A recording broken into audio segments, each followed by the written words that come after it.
Hi friends, welcome to కారంపుడి'sVlog. ఈరోజు నేను కొత్త వెరైటీ ఒకటి ట్రై చేశానండి.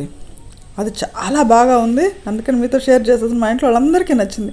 అదేంటంటే కోడిగుడ్డు ప్లస్ పచ్చరటికాయ కూర. ప్రతిరోజు ఒక కోడిగుడ్డు తింటున్నారు కదా, అలానే అరటికాయలో తెలిసిన విషయమే కదా మీకు అందరికీ.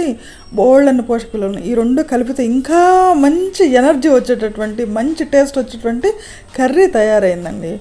అందుకని మీకు చూద్దామని వీడియో తీసేస్తాను. ఇంకా లేట్ చేయకుండా మన వీడియోలోకి వెళ్ళిపోతూ, కొత్తగా నా ఛానల్ చూస్తే సబ్స్క్రైబ్ చేసుకోండి. పక్కన బెల్ ఐకాన్ వస్తుంది, క్లిక్ చేశారనుకోండి ఆల్ ఆప్షన్ వస్తుంది. క్లిక్ చేస్తే నా వీడియో నోటిఫికేషన్స్ మీరే ముందుగా చూడొచ్చు.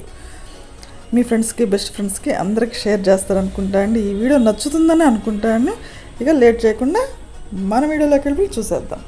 ముందుగా ఒక ప్యాన్ పెట్టుకొని పెద్ద గరిటె నూనె వేసుకొని, అది వేడెక్కిన తర్వాత ఒక ఎండుమిరపకాయ కట్ చేసి వేసుకున్నాం. ఆవాలు, జీలకర్ర, పసుపు, అలానే దీంట్లో కొంచెం మిరియాల పొడి వేస్తే మంచి టేస్ట్ వచ్చిందండి.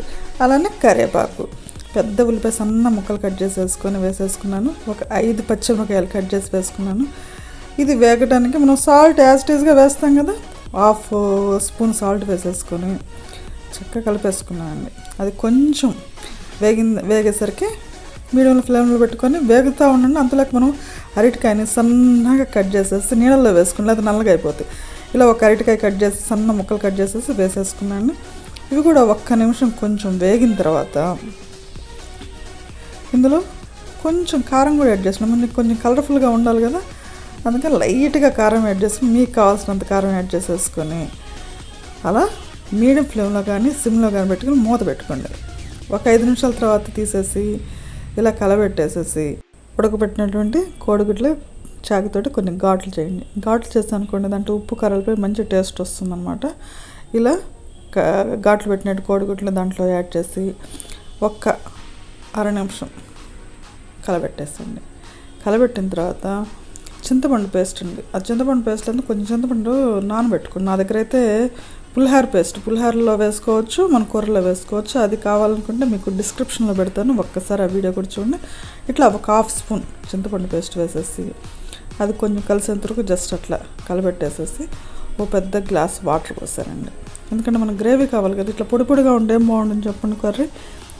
నీళ్ళు పోసిన తర్వాత మన ఇంట్లో ధనియాలు, జీలకర్ర వేయించిన పౌడర్ నేను పెట్టుకుంటా అండి, అది 1 స్పూన్ యాడ్ చేసేసాను. యాడ్ చేసి ఒక్కసారి కలబెట్టేసేసి మూత పెట్టేసాను అన్నమాట. ఒక 5 నిమిషాల తర్వాత మూత తీసి చూస్తే ఆ నీళ్ళతోటి మన అరటికాయ కోడిగుడ్లకు కూడా దాంట్లో బాగా ఉప్పు కారాలు పట్టేసి కొంచెం దగ్గర పడుతుంది, చిక్కబడుతుంది. ఇలా చిక్కబడిన తర్వాత మనము దీంట్లో కొంచెం కొత్తిమీర యాడ్ చేసుకున్నాం. కొత్తిమీర యాడ్ చేసుకుంటే మంచి టేస్ట్ ఉంది, మంచి ఫ్లేవర్ కూడా వస్తుందండి, కలర్ఫుల్గా కూడా ఉంది. కలపకుండా మూత పెట్టేద్దాం. 1-2 నిమిషాల తర్వాత చూస్తే అది మగ్గుతుంది కదా, మళ్ళీ ఒక్కసారి కలిపేసేసి కర్రీ దగ్గర పడుతుంది. కొంచెం నీళ్ళు అనుకుని ఒక 2 నిమిషాలు ఉంచండి మీడియం ఫ్లేమ్ మీద. దగ్గర పడిన తర్వాత బౌల్లో తీసేసుకొని సర్వ్ చేసేసుకోవటం అండి. ఎప్పుడు ఒకే రకంగా చేసుకుంటే ఏం బాగుంటుంది చెప్పండి. ఈసారి ఈ విధంగా కొత్తగా ట్రై చేయండి. మంచి మంచి వీడియోస్ కోసం నా ఛానల్ విజిట్ చేయండి.